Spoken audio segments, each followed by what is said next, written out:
Good afternoon and welcome to the Middle East Forum's webinar and podcast series featuring talks from Middle East Forum staff, fellows, guests, and other distinguished members of the Middle East policy recommendation community. My name is Greg Roman and I am the director of the Middle East Forum, and I'll be moderating today's presentation with former General Amir Avivi.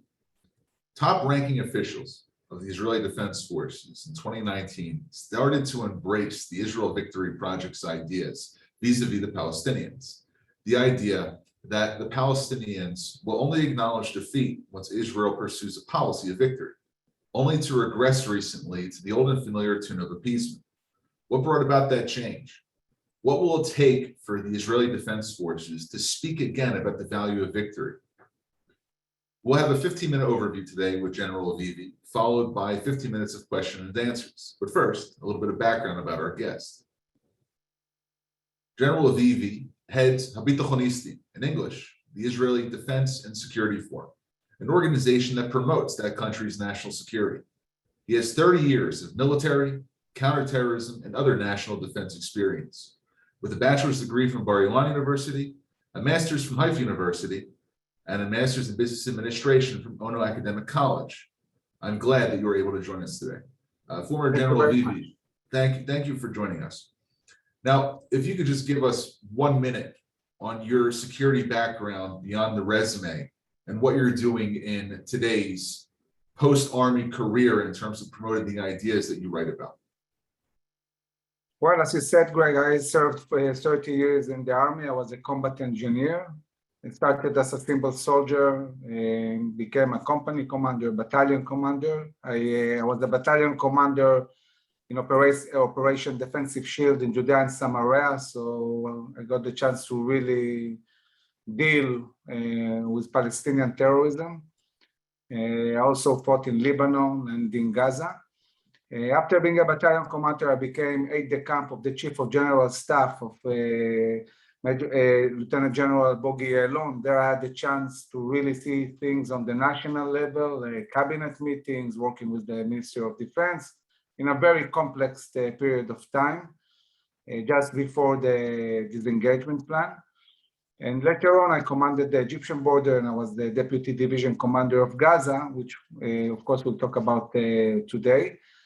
I felt that there is a need in Israel and overall in the Jewish nation for an organization of military and security experts that will deal with one really major question: what will ensure Israel's survival and that Israel will thrive for generations to come? It's amazing that a nation that has been expelled twice from its land is not answering this basic question. What is needed for us to thrive, to exist in this tough neighborhood? And this is what we're dealing with. So I'd like to apply that at the top priority.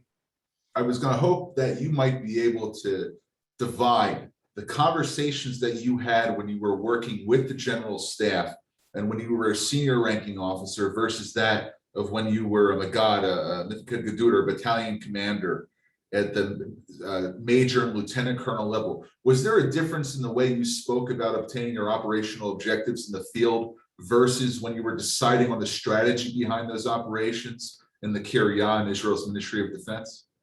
Well, obviously there is a difference between tactics and between the level which deals with strategy and with what the government wants.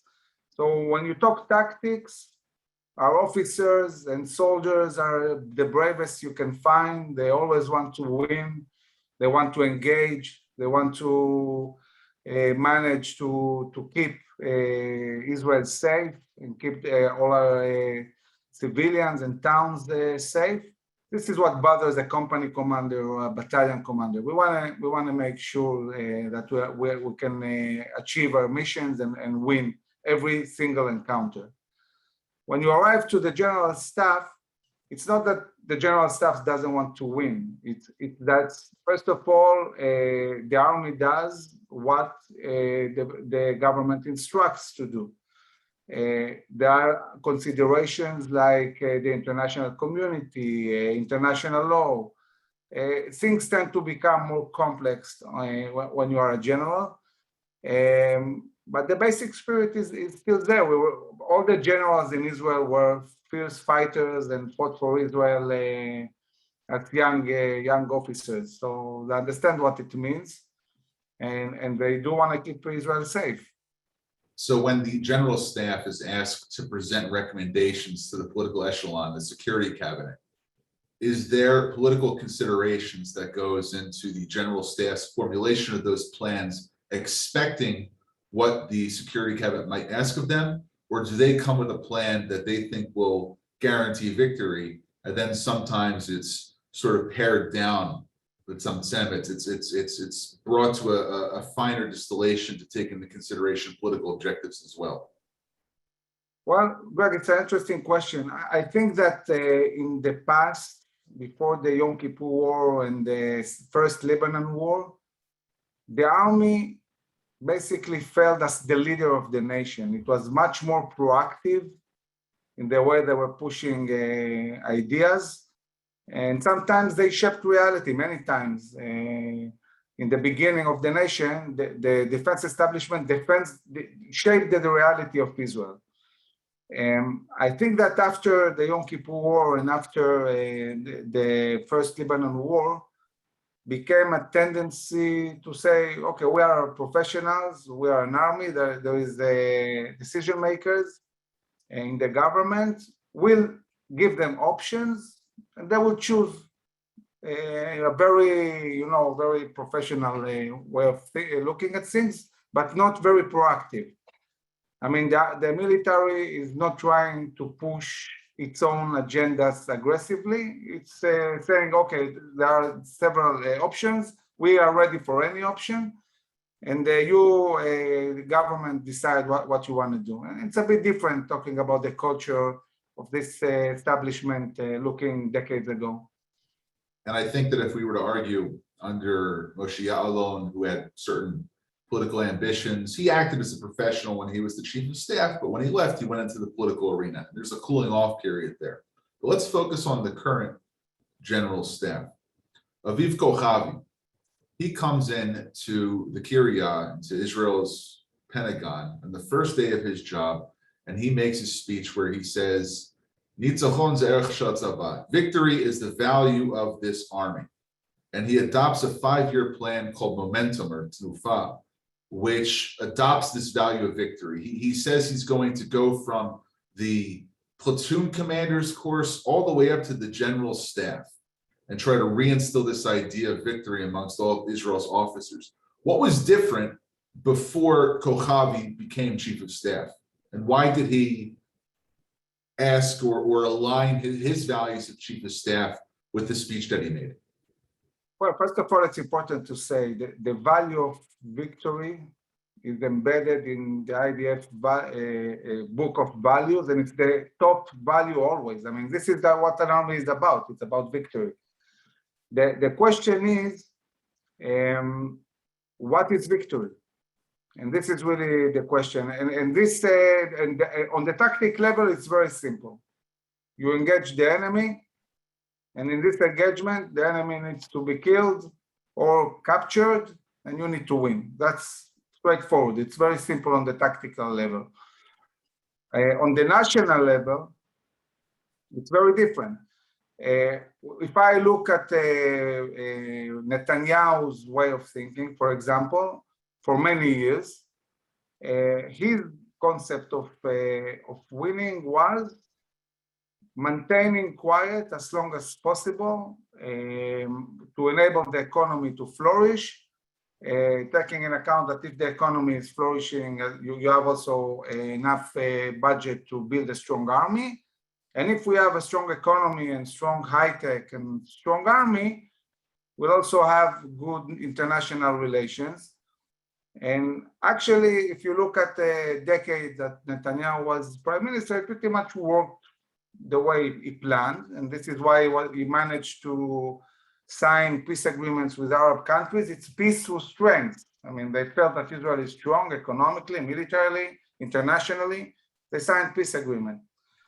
But his decision to pursue this strategy had a price.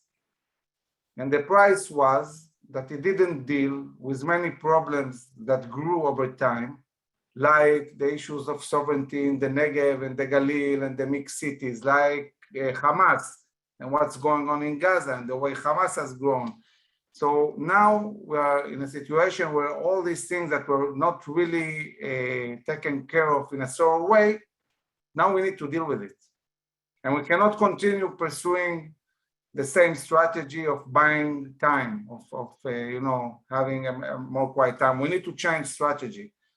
And therefore, we need to define, again, what is win on the national level, not on the tactical level. On the tactical level, it's simple. In your personal opinion, what does a win against Hamas look like, and how do we get there? Well, basically, winning against Hamas means we need to destroy their capabilities. And to destroy their capabilities means we need to conquer Gaza. Now, I'm not saying that this doesn't have a price. There is a reason why the government was not really into the idea of conquering Gaza. But what is happening now is that because the strength of Hamas, this is not only about Gaza, this is affecting also what is happening in Israel. Basically, you have elements in the Israeli Arab society who are trying to build like little Gazas inside Israel. You have Hamas getting stronger also in Judea and Samaria within the Palestinian Authority. So this is becoming much bigger than just the issue of Hamas in Gaza. And there's no real way to destroy these capabilities without engaging and fighting and destroying this organization in Gaza militarily. Not the ideology, but the capabilities. And if you don't do that, if you choose not to go into Gaza and you want deterrence, the only deterrence you can have is if you target the leadership. And this the IDF hasn't done for a very long time, because the only deterrence, they're only afraid about their lives, not about their operatives or weapons or so on. So either you conquer everything or you deal with the leadership. Now, what about the West Bank? What do you deal with in Judea and Samaria to affect change with Abu Mazen, with Mahmoud Abbas? So with my organization that today, we're a fairly young organization, only a year and a half, but we have more than 2,000 officers in the organization, actually 2,500. It's growing very, very fast. There is a huge traction, and this means, and this shows you that most of the officers in Israel are patriotic, they are proud Jews and proud Zionists, and they want to win, and they care about the country. And this is why many of them are joining IDSF, Abitchonistim. We have a very, very different view of the Palestinian Authority. In our eyes, the Palestinian Authority is an enemy. And I'm worried much more about this kind of enemy, the one that moves around with a tie, but is doing things that undermine Israel's security and even endanger us existentially. It's more dangerous than an organization than Hamas, that what you see is what you get. You understand that the Hamas is an enemy. That the Palestinian Authority is much more dangerous. And it's undermining us on the international arena. They are paying hundreds of millions of dollars a year to terrorists and terrorist families. They are inciting in schools, and they are no partner for anything. And also, at the end of the day, their own society hate them. They hate them. Abu Mazen, the reason he didn't go to elections is because nobody supports him anymore. So we think it's time to understand that they're an enemy and they need to go. And it's not that there is no other choices. Within the Palestinian society, you have local leadership, the heads of the Hamulas. I met one of them today, by the way, the Hamula of Hebron. They are fed up with the Palestinian Authority. They want to take control. They want to have good relationship with Israel. We are publishing this week a very big paper about the way Palestinian Authority institutionally funds terror. and we're going to present it in Washington in 2 weeks. And we're going to talk about it all the time until there is a realization that this entity needs to go. And we shouldn't be afraid of it.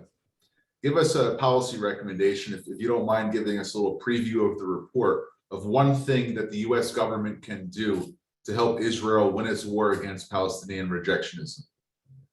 Well, first of all, what is happening today, unlike the previous administration, is doesn't matter what they do, they're never blamed for anything. They're not accountable for anything. And the first thing you need to do with them is make sure that they're accountable for anything they do. So, for example, there is the Terror Force Act. You need to implement it. Don't give them money. If they are funding terror, don't fund them. Not America, not Israel, and also not Europe. If they are funding terror, use sanctions. I mean, they feel they can do anything and get away with it. And we also need to bring the understanding that we can manage without them. I mean, we did. I can tell you that in Operation Defensive Shield, the Palestinian Authority collapsed, and we worked with the local leadership of the cities for a long time, and we decided to bring back the Palestinian Authority. We could have continued to work with the local leadership without taking any responsibility of the everyday civil life of the Palestinians. There are solutions for that. So, and today, some entities, even in Israel, they treat them like if they're kind of messiah or something like that. we are going to close this portion of the interview and get to our audience questions. So, first, we have a question from Mr. David Levine. Is there any evidence that the woke mindset, the belief in political correctness, concern with hurting people's identities and feelings, has now invaded the Israeli military as it has in recent months started pervading itself in the US military? Well, I don't see it in the Israeli military yet as bad as it's happening at the moment in the States, but I'll say this. It's starting to affect the young generation in Israel. And this is why we are mobilizing our thousands of officers into the high schools and into the pre-army programs to talk about that, to educate about our values, because we say something very simple. There is no national security without nationalism, without patriotism, without connection of our roots, our Jewish roots and our Zionistic values. And these values are very different from the progressive agendas that we are seeing pushing forward today in the Western society, and especially in the States. We have an anonymous question that was just submitted. If the Israeli Defense Forces can destroy Hamas militarily, what would it have to do to stop the advancement of Islamist ideology, which inevitably spawns more and more recruits? Well, the army can deal with the physics. They can destroy enemies and they can destroy installations and so on. They can't destroy an ideology.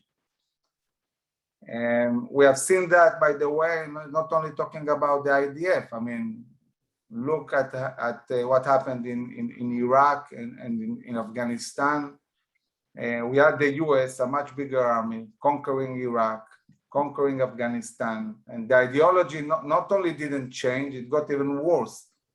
When I was a young lieutenant colonel, I was invited to the States to talk about how to deal with improvised explosive devices, because at the time the US Army was having a lot of people killed from IEDs in Iraq. And I was sitting there and listening to the American officers from the intelligence talking about what's going in Iraq. And they kept saying, we need to win the hearts and minds of the Iraqi people. You know, we'll pay them money, we'll build installations, we'll do education. And when I was a young officer, and when I spoke, I told them this: you need to understand that in the Iraqis' eyes, you are no more than crusaders contaminating the land of the Islam by your mere presence there. The moment you will turn your back, they will stab you. So some of the guys that were actually in combat agreed with me, and some of the intelligence officers of the NSA said, thank you very much, sir, but we respectfully disagree with you. So I gave them my number and I said, okay, call me in 5 years and we'll see what happens. And what happened is ISIS. And what happened is now look what's going on in Afghanistan. There is a basic lack of understanding of this culture. And it's very different from Western culture. What can we do? Elaborating on your idea about conquering Gaza, we have a question here from another anonymous attendee. And they ask, if we do go into Gaza and take it, then what's the next step? We had Gaza and it was an economic drain. What would your plan be to get out once the IDF went in? Okay, so it's easy to talk about it because we did it in Judea and Samaria. I want to remind the audience that also in Judea and Samaria, we retreated from the main cities. And then very, very fast, they built very strong terrorist capabilities, which resulted with more than 1,000 Israelis killed in major cities, in Tel Aviv, in Jerusalem, in Afula. They sent suicide bombers and attacked all over Israel. So because it was in the main cities and in the center, Israel reconquered the Palestinian cities in Judea and Samaria.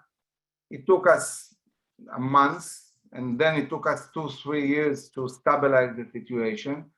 But then we handed back the cities to the Palestinians to run them, but we kept full freedom of operation, which means that any terrorist or any terrorist cell that is starting to be built in a city, we apprehend them the very same day. The IDF arrests every day between 10 to 30, 40 terrorists in Judea and Samaria, and it's every day. Now, to conduct this arrest, you need only a platoon or a company, that's it. To conduct an arrest in Gaza today, you need a war. There is no arrest. You cannot arrest them. It's a war. So they are building up these capabilities endlessly. So if we conquer Gaza, destroy Hamas capabilities, then we'll find the local leaders to run the cities and so on. We are not going to do it by ourselves, but we'll keep freedom of operation. We won't let them build these capabilities once again. Now, when you look at the Judea and Samaria, Palestinians in Judea and Samaria are flourishing. They are working in Israel. They are working in industrial areas in Judea and Samaria. The economy is working. They are having a good life. The Gazans are in a terrible, terrible situation, much worse than before. So it's only going to improve their own life, not only Israeli security. They are under a terror organization that is exploiting them. So it will help them again, but it will also restore Israel's deterrence in the Middle East. And this is important because Gaza is being built by the Iranians for the day that we'll have to attack Iran. This is why they're building Hezbollah and Gaza. So we need to take Gaza out of the equation. We don't So let's focus on that. Let's focus on that regional question that you just brought up. There's another question here from Sandra Bellestrino, who asks, isn't the real problem, I'm going to paraphrase this, I'm going to say, isn't the second part of Hamas's problem the support that it gets from Qatar, Turkey, and Iran? Well, of course, Hamas is getting stronger because they get money and know-how. The main country that is supporting them is Iran. The know-how is Iranian, the money is Iranian, the technology is Iranian. Iran is building terror armies, I would say, around Israel. They did it with Hezbollah. Hezbollah has more than 100,000 rockets pointed at Israel. They are doing it with Hamas and jihad in Gaza, but they're also doing it in Syria. And I don't know if you know that, but Iran is trying to infiltrate into Jordan. Yep. They have a lot of forces trying to affect also economically Jordan. So we might find ourselves in the future with Iran on the Jordanian border as well. So this is a big problem, and Iranians are the source of everything. And at a certain point, we'll have to deal with that. So we have Gaza, we have the international component, but in terms of the current Israeli government's policy towards Gaza, there was a plan that Foreign Minister Yair Lapid put forward on September 13th, about a month ago, where he said that in return for Israeli infrastructure and economic assistance to those who live in Gaza, he would expect Hamas to disarm. This idea of calm for calm. What's your opinion on the current Israeli government's, more specifically the foreign minister's plan for Gaza? I think nobody took him seriously. It's a ridiculous plan. And I want to explain this. Look, there is the tendency to look at what happened at the end of the Second World War when they started building up again Germany and Japan. And this gave to the world a sense that, you know, you can use economic capabilities to build a new reality. But what they forget is that when they started the Marshall Plan after the Second World War, it was after 2 atomic bombs on Japan, and after Germany was flat, Berlin, everything. Nothing remained, you know, they destroyed Germany completely. So if you do to Gaza what you did to Germany, sure, it will work. I mean, you know, destroy all the capabilities, destroy Hamas, and then rebuild them, then you are rebuilding ships. You cannot rebuild lions. So any notion of us giving economic assistance and them leaving their ideology is a complete misunderstanding of reality. Now, the leadership of Hamas, they are billionaires, not millionaires, billionaires. They have endless amount of money, and look at their ideology. They are leading the people to this terror path. So it's not about the money, they have money. Now, it's not the poor people that are inciting for terror. It's the leaders, and the leaders are billionaires. And I think there is the lack of understanding that people can be very, very ideological and very rich. It's not that only poor people are ideological. General Avivi, we only have a minute left, so I'll make this question short. And I would think that it would probably be a yes or no answer, maybe with a little bit of explanation. But would you support a preemptive strike against Gaza without any rockets being launched? The idea that Israel would just one day wake up and say enough is enough and it's time to invade? Anything we do seriously in Gaza must be preemptive. We need to initiate it and not respond to a Gazan attack when they are ready. I mean, when you attack, you have to be clever, you know, and you have to surprise. You cannot surprise if you are just retaliating. It needs to be preemptive, and it needs to be very fast and decisive, and we can do it. I mean, the IDF is ready. It's a matter of decision. The dilemma is, do we focus on preparing for Iran and deal with Iran and then deal with Gaza, or the other way around? First deal with Gaza and then with Iran. And it's not a straightforward answer. We had a big discussion about that this week, and we didn't manage all to agree that on one scenario. It's complicated. Brigadier General Amir Avivi, in the reserves, CEO of the Israel Defense and Security Forum, otherwise known as Habitat, partner of the Israel Victory Project, the Middle East Forum. Thank you so much for joining us today. You're welcome. Thank you for having me. And now I'm pleased to also give a little bit of a preview for on Wednesday. We've come to the close of our webinar, and I want to thank again Brigadier General Avivi for joining us. Thank you. For our viewers and listeners, this coming Wednesday at 3 p.m. Eastern, we will have an update on Israel on the civilian side, not just the military side like we're here today, from Ashley Perry, our Knesset liaison. Thank you again for joining us, and I hope you all have a wonderful day. This is Greg Roman, Director of the Middle East Forum. Enjoy the rest of your time this afternoon.